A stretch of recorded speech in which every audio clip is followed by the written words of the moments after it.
What's up, guys? So today we had a pretty choppy day in the market, next to no movement overall. I'm about to go over the charts here in a second, but before I do, if you wouldn't mind hitting that like button, leave a comment below, give me that feedback to let me know you want to see more of these videos and help support the channel. And that allows me to ultimately reach more people, and that's my goal, is to basically teach more people technical analysis and educate more people on the markets as a whole.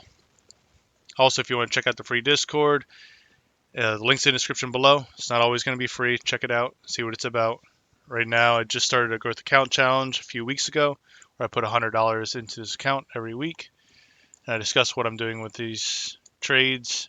And I post like the results every week at the end of the week. And free trading floor, post my trade setups, my ideas. So check it out. Links in the description below. It's free. See what it's about. But let's get into the charts. So on ES, we had an inside bar today. A little surprised. I expected a little bit more volatility, especially after Thursday. We had that big dump down. Then we had a bounce to the upside, which was expected if we didn't break that low. But we literally just traded within that range on the daily chart. As you can see, it's real tight. We closed above the 20, closed above the 8. And there's two ways you can look at this. There's always two sides to the market, but trend change to the bears, another lower high. Are we going to dump and fill some gaps? Or is this bounce up just a bull flag to break to the upside? There's always two ways to look at this in pretty much any setup. So right now I'm looking at this as we already did do a trend change. Lower high could be to a lower low, and I was trading that accordingly. But at the same time, we did push up pretty far. This was past the golden pocket at that point, and we're tightening up. So this could be a bull flag to the upside again. Basically, what's going to dictate where we go forward is we have the FOMC on Wednesday. So we have core CPI coming out before market, and then we have the FOMC minutes being released at 2 p.m. We have a few Fed members speaking, so that could impact the markets. Thursday, then we have jobless claims, PPI, a bunch more Fed members speaking throughout the day. And then Friday, we have the consumer sentiment report, as well as a few more members speaking. With this getting tight here into those events, we also have bank earnings coming up this Friday. So I believe it's JP Morgan, Wells Fargo, Citibank, and a few others. So volatility is definitely coming here. And like I said, we're either going to confirm this downtrend, push down, or confirm this bull flag and push to the upside. So I'll have to keep an eye out. For right now, I'm just watching these two levels, 52, 69, 25 for a break to the upside and confirm this bull flag pattern, or a break of 52, 36.5 to potentially be setting up our next leg down. So we'll have to see. We could break this before the FOMC. We don't have anything really affecting the markets tomorrow as far as economic data. We do have a few earnings, but nothing that I would really say is too substantial. So we could tighten up one more day. I think it's less likely. This is definitely breaking by the end of the week, though. Like, you're only going to get so tight until we break one way or the other. So I'd imagine by Wednesday, this is one of these two are giving out. But for right now, like I said, we're closing above yesterday, the 20, the 8. Right now we're below it. So we're in that area where it's like we can go either way. You know what I mean? I mean, you always can, but this is definitely in the middle of the range. You're right around the moving averages. Coming into an event that could definitely move the market pretty substantially. So I would just keep these levels on your charts and watch for a break in either direction. Right now on this hourly chart, what we've been doing is basically holding the support zone. You can see all the price history over here, wick there, price history here, here, here, and we're holding this now. I was trading this day bearish, anticipating for this to hold, and I scalped it a couple times last week, but I was anticipating we would have done something like this, but we didn't get that, so have to adjust. And right now we're just tightening up. You can see it on the charts. So a break is coming, volume's tapering off. So be ready for either direction. My thoughts though are if we do break this to the upside, the target would be higher, but I would still anticipate we get a rejection around here.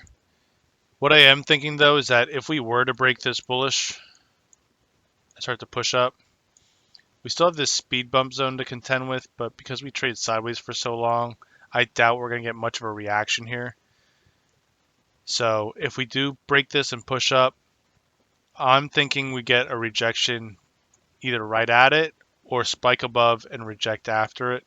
And it'll probably be just for an intraday thing, but with how big that rejection candle was, I still think there's resistance there. There's sellers willing to commit to it.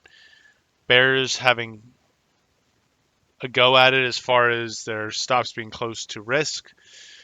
So I wouldn't say we're all in the clear if we just break out of this bullish. I mean, it's not far for us to hit all-time highs. The target is higher, like I said, so flag might pierce that all-time high. On the weekly chart, you can look here and we're closing above the 8, so we're still very bullish. But we closed below last week's low, which is notable. The only time we did that was down here, this sell-off here, so like I said, we're due for a correction these next couple of weeks, couple of months. So I'm still looking for that to happen. We'll see what does end up happening. But again, we get a 10% correction 1.1 times per year. We're now in April. We cooled them off, but we were at historical overbought levels on RSI on the weekly chart. There's only 2 other times in history where it's been higher. And one time we pulled back 5%, the other time we pulled back 10%. So I'm anticipating we get a decent pullback in the near future, but we will have to see and be flexible with the information that develops on the charts. Now I'm going to check on SPY just to show the ETF. And you can see we closed above the 20, above the 8, inside bar is again. This looks a little more bullish than the futures. Bulls want to see this bull break, obviously, and take out all these highs and negate this huge red candle. We have not had a candle like this, though, in a very, very long time.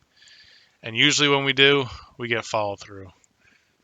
So something like this is pretty substantial. You can see on this daily chart that we've had some red candles on our grind up, but nothing as large as this. And the only thing I'm looking at that's comparable, you'd have to go back to pretty much March of 2023, and that was during consolidation. We had a couple other ones here, and all those led to consolidation as well. They were pretty large. Even this one we pushed up, and we ended up coming back down. So it was during a consolidation period. This is still a red flag to me, and to basically ease my mind, I would want to see the bulls to close above this in a strong manner and prove that this is just another weekly higher low being set, and we continue our weekly grind up, scouting for that potential for weekly, monthly consolidation. Right now I'm going to go over to the NASDAQ, and on the weekly chart, we're still holding the exponential. We still have this bearish divergence on the weekly that could end up playing out. Right now there's not really too many red flags. Like there's warning signs, but nothing that's saying to go full on bearish just yet.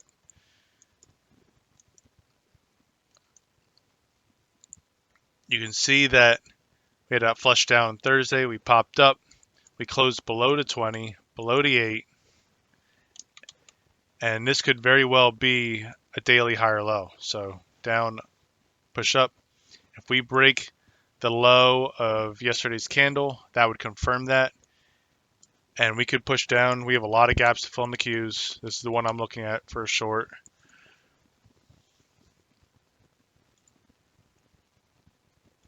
Go down to the hourly. I was saying to the members in the Discord that I'm sort of seeing a broadening wedge pattern. So you got touches there, here, here, and it doesn't fit too perfect, but that almost touched. That did. Got a couple touches there, almost touched here, touch here.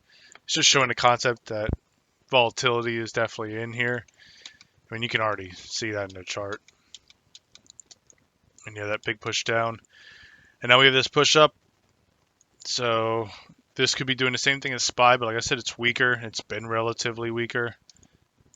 So this could try to push up to the upside. You'd want to see a break and an hourly close above that trend line. But really what I'm watching right now is these support and resistance lines. So we have 18,407.63, break to the upside for longs. And for the bears, I would want to see 18,234.25, which is a little bit below the inside bar low of today.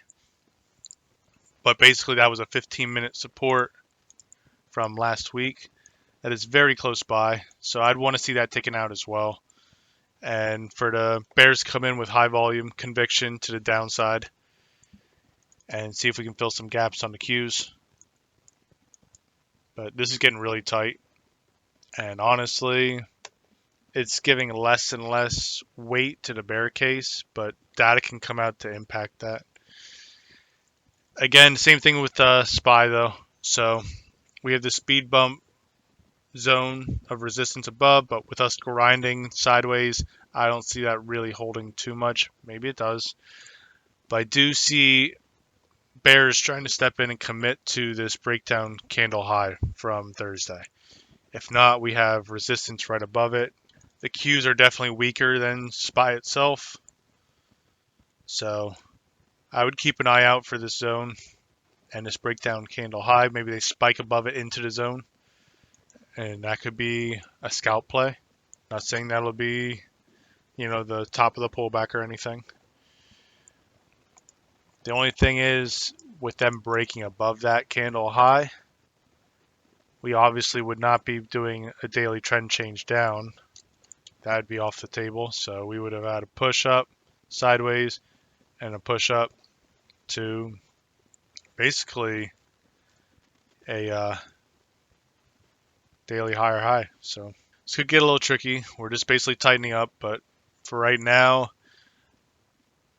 below the 8, below the 20, bearish as far as the moving averages, but we held the 50 last week. So I would just look for these support and resistance lines to break to dictate direction, and if we're setting our daily high or low, or if we're going to continue to push up and try to shoot for the top of that breakdown candle.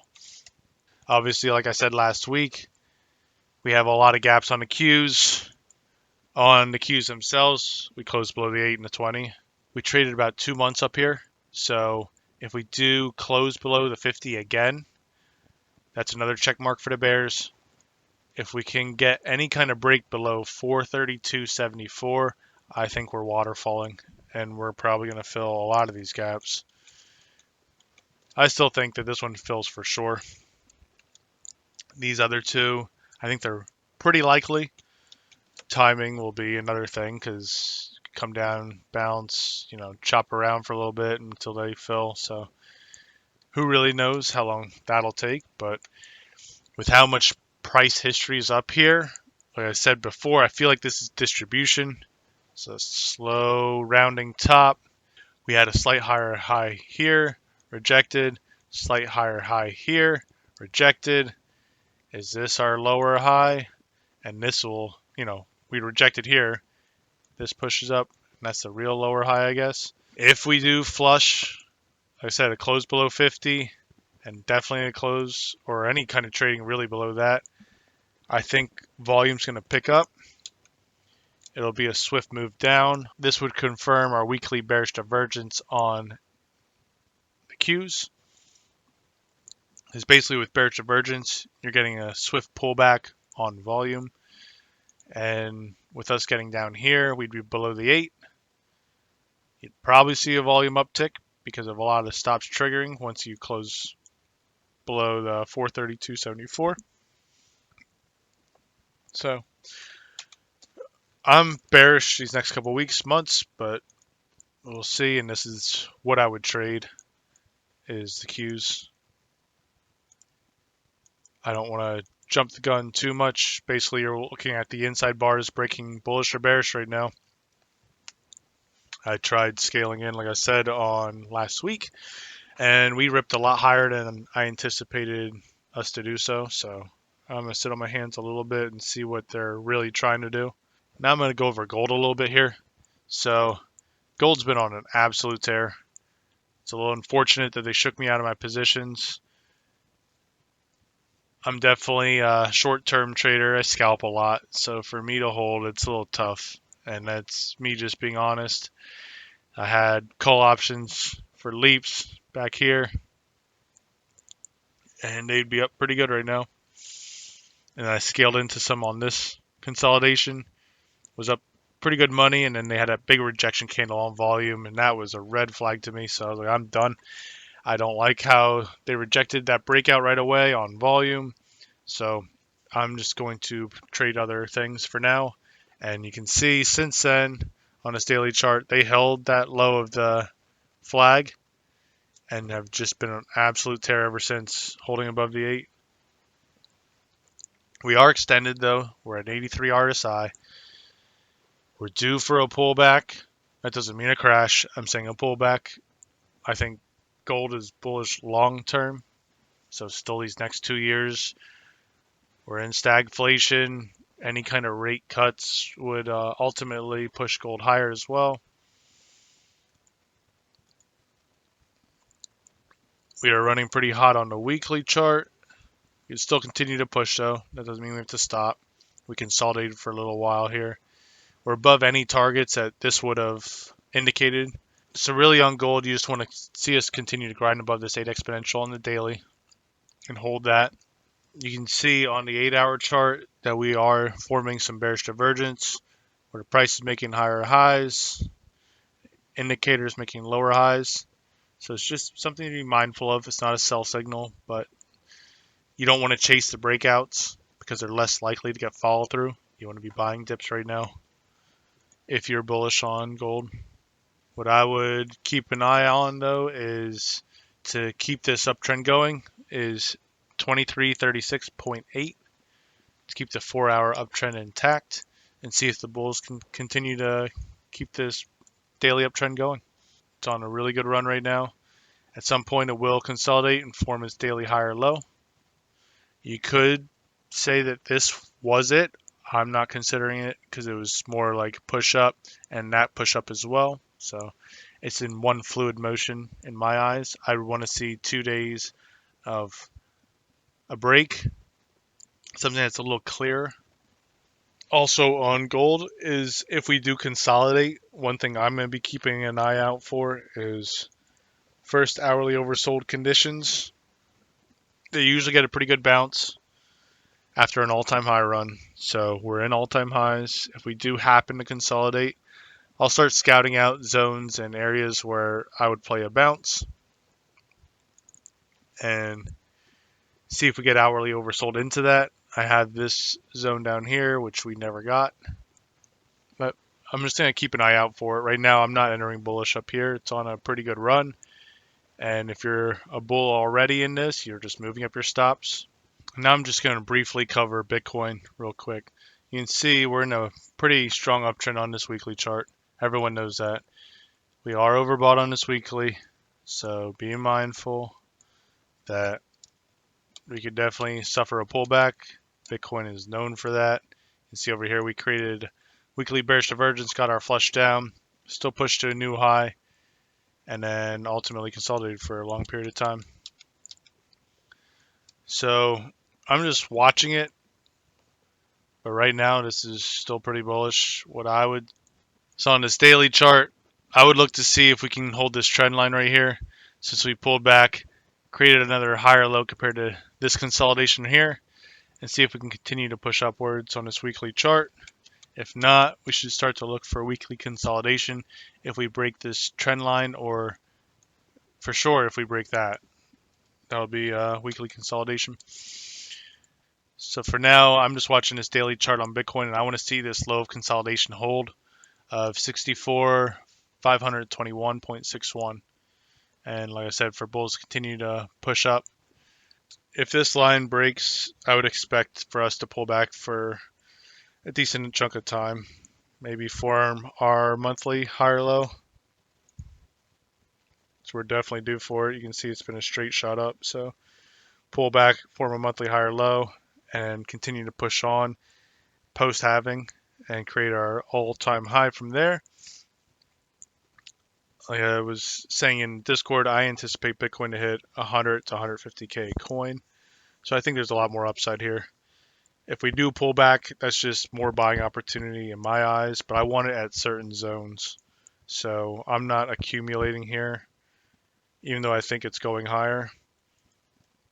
I would love to get it at 52,000, and if it goes lower, I'm looking in the lower 40k range. And if it dips down here, I'm going to accumulate more as well. Just anticipating that we will hit a new all-time high in crypto post-halving event.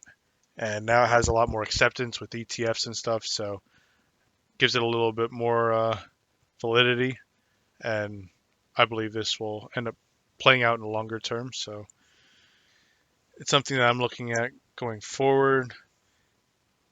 If we get the pullback here at all, I'll just accumulate more Bitcoin for longer term. That's all I have for this video. I'm going to do separate videos for individual stocks. Like I said, if you enjoyed this content, please do me a favor, hit that like button, leave a comment below. It helps the channel grow, gives me the feedback to continue to do these videos. Also, I have this Discord, links in the description below. It's completely free for right now. It won't always be free, so take advantage of this. I'm doing the growth account challenge in there, like I said, depositing $100 every week into that and going to try to grow that throughout the year. And in the free trading floor, this is where I post everything for right now because this is something new that I just started about a month ago. And I post my technical analysis, my entries, exits, all that stuff. And I'm debating how to go about that going forward because I scalp a lot. So I want to make sure that I get the feedback from people in here and can grow this accordingly to best help everybody. So yeah, check this out. It's free. You have nothing to really lose, so you can just learn it. Worst case scenario. Thank you for watching this video. I appreciate the support and all you tuning in on a regular basis. And until next time, I wish you the best in the market.